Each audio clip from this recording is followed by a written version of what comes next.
Yeah, I think the work triangles is a very interesting and useful part of the book. Excuse me, I really enjoyed reading that part for sure. There's when you're talking about generating states, like, let's see, there was a part generating states and talked about uh, generating states for practitioners, which I thought was very interesting, very different, interesting, challenging reading. And I've been doing this for 40 years. I've not yet heard about the need for practitioners to generate states. Why should practitioners be generating states? Well, because practitioners are the first one that need to generate a state, not only because in a client practitioner relationship, that is a process called transference. There's also a process of contagion. And if for no other purpose, you don't want to go into contagion to get your client's negative state all over you, which a lot of practitioners do. It's unfortunately, it's a side effect of our job, but effortlessly generating states for your clients begin with mastering generating state for yourself, having a clear discernment over the similarities and differences, over the flavor. There's flavor gradients, percentages, so to speak, between various states of being. A state of being is not just a state of mind, as most people are inclined to believe, because not a lot of people know about mindfulness. A lot of people don't practice mindfulness. So here is the future of mindfulness and feelfulness. But a state of being comes with gradients, with different flavors. Oftentimes we call them moods, but a state of being, it's much more than just a mood. A state of being, you can shift, you can choose to shift into a particular state. And this is the reason why it's necessary to increase your acuity, perfecting that detached observation skills, or at least attempting to do that non-biased type of keen observation. So when and if you get into the negative patterns, you as a practitioner, if you get into the negative patterns, you will already have the skill through the feelfulness techniques. You will already have the skill to neutralize the undesired emotional reaction, otherwise known as triggers, and you can choose your appropriate response. So once you learn how to do this, then you make this available to your client, because energy has spirit is contagious, right?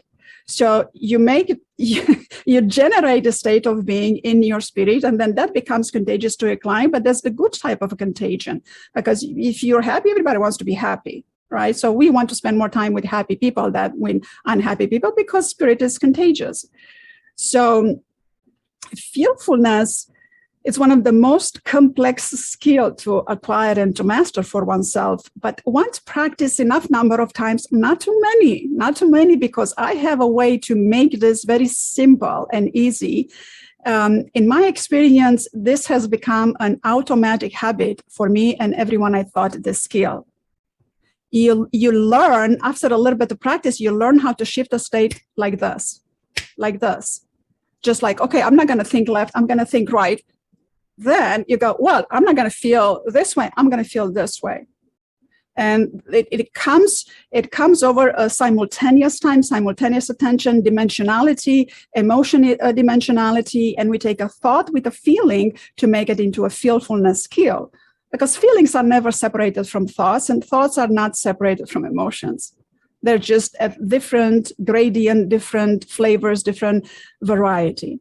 So this feelfulness skills, once mastered, you can generate a state that can be made available or transferred, so to speak, to your client or to your audience, colleagues, family, or group of people.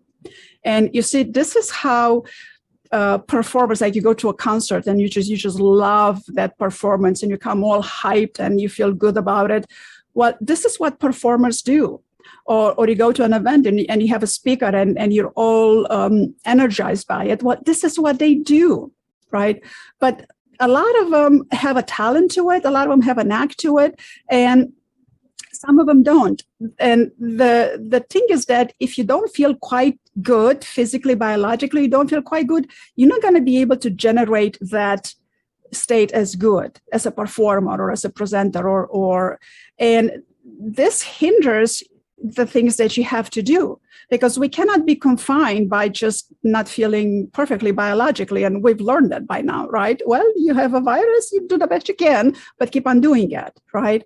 So here are these techniques that are going to teach you how to generate that state where you're there performing and where you are there to transfer the state to a client or to an audience, to a group or individual, one by one, or to a group, even though you don't feel good, even though there might be some triggers, stay away from triggers, even though you don't feel perfectly fine physically because you might be running a cold or, who knows, you might just be tired.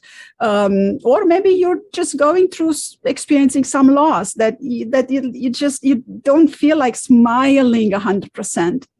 All of these are normal states of being, and they don't limit your performance. They don't limit your giving.